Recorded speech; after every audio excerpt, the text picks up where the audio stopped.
Adrian says my name again, Eleanor, and his voice cracks slightly. He's standing right in front of me now, reaching out like he's going to touch my arm. Then stopping. He can't process what he's seeing. I'm his mother, but I don't look like his mother anymore. The confusion on his face is painful to watch. I don't understand, he says. What happened? You look so different. He's cataloging the changes, the weight loss, the hair, the clothes, trying to reconcile this woman with the one who walked out of his kitchen 6 months ago. Hello, Adrian, I say, my voice is steady, calm, nothing like the uncertainty he's expecting. The room freezes, no one moves, no one speaks. Every eye is on me and on Claudia. Her expression shifts from shock to something darker. Dawning horror. Patricia is crying. My cousin is shaking her head in disbelief. Adrian's aunt covers her mouth. Claudia's friends back away from me like I'm radioactive. Their aggression dissolves completely. Someone whispers, "Oh my God." Claudia stands still, hands shaking, face pale, staring at me like I've destroyed her world. In a way. I suppose I have. Claudia finally speaks. Her voice is small. Uncertain. Eleanor? It sounds like a question. I nod once. I didn't. I thought. She can't finish a sentence. The woman who banned me from her wedding because I was too embarrassing is now exposed, humiliated, undone. She accused her husband's mother of being his mistress. She grabbed me, threatened me, tried to have me removed, and now every action is being re-examined through a very different lens. She knows it. Shock replaces arrogance in every face. The whispers stop. The friend who grabbed my arm looks horrified. Claudia's support system collapses. They step back physically, emotionally avoiding eye contact. Patricia rushes forward. Eleanor, I'm so sorry, she says. I should have recognized you. Others follow, talking over each other, trying to explain, justify, repair. The energy reverses completely. I'm no longer the threat, Claudia is. And she stands alone. Claudia tries to explain. I was just protecting my marriage, she says, desperate. I thought you were someone else.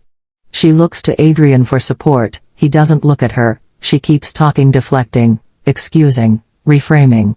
You look so different. How was I supposed to know? But everyone heard what she said. Everyone saw what she did. No explanation can undo that. Her friends nod weakly, already disengaging. I speak calmly. I heard everything, Claudia. The room goes quieter. She freezes. I heard you call me a homewrecker. I felt your friend grab my arm. I watched you humiliate someone you thought was vulnerable. She shakes her head, trying to interrupt. I don't stop. The only difference, I continue, between today and 6 months ago, is that today you didn't know who I was.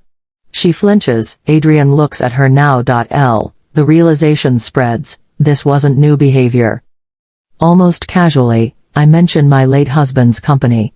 Adrian's father built a successful business, I say. People nod. They remember. What most people don't know, I continue, is that I inherited his shares.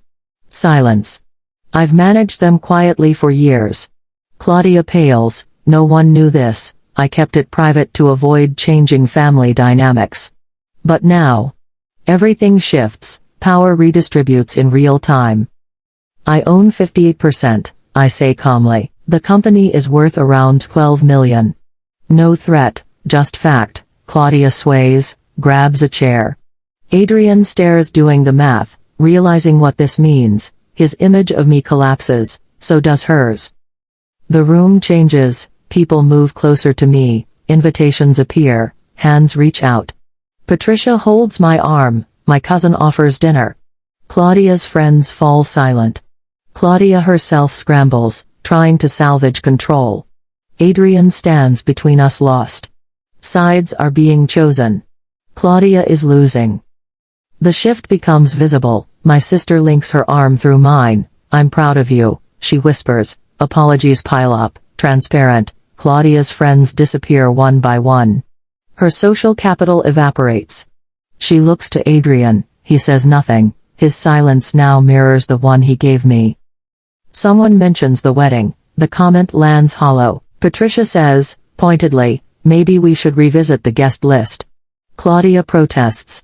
Some things matter more than invitations, Patricia replies. Adrian finally speaks. We need to talk, he says, strained, exhausted. The weight settles on him. Claudia panics. Eleanor, please. I look at her calmly. You didn't mean what exactly? She can't answer. Any answer condemns her. She turns to Adrian. He stares at the ground. She's unraveling. For a moment, I almost feel sorry for her, then I remember the kitchen. The sympathy disappears.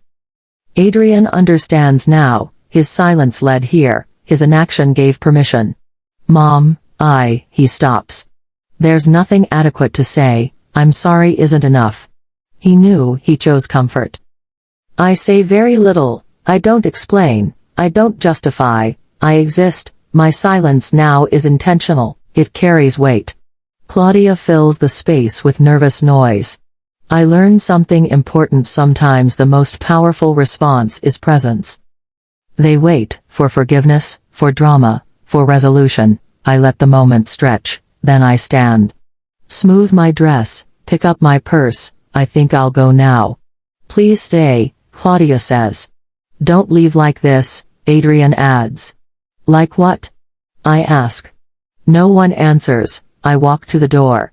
They part, and I leave them waiting. 2 days after the barbecue, I send a carefully worded email to Adrian and Claudia. I set clear boundaries in writing so there's no confusion. I tell them I'm willing to maintain a relationship with both of you, but it will look different going forward. I will no longer accept being spoken about dismissively, or excluded from family events or treated as optional. I will not tolerate disrespect disguised as concern. If those conditions feel unreasonable, then perhaps we need more distance. I'm not asking for groveling or dramatic apologies. I'm simply stating what I will and will not accept. The email is calm, professional, and final. I sent it, turned off my phone, and wait. Respect becomes non-negotiable. I stop accepting last-minute invitations where I'm clearly an afterthought. I stop attending events where Claudia is centered and I'm treated as peripheral. I start saying no without explanation. Family members are confused by this version of me. Patricia calls and says, "You seem different." I am different, I reply. She says, "It's good you seem stronger." I tell her, "I'm the same strength I always was. I just stopped hiding it to make others comfortable." She goes quiet, then says, "I understand," and I think she actually does. Some relationships deepen, others fall away. I'm at peace with both.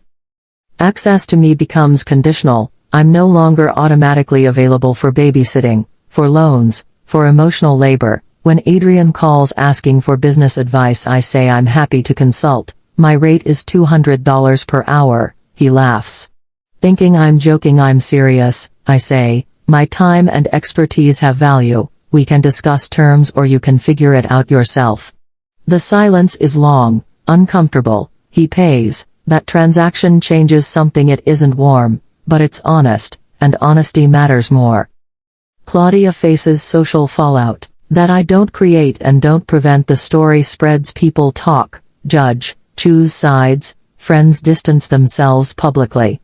Her engagement drops. Someone comments, "Is this the woman who attacked her mother-in-law?" She deletes it. Screenshots circulate. Her image cracks. She sends long apologetic messages. I read them and don't respond. I'm not being cruel, I'm just not fixing what she broke.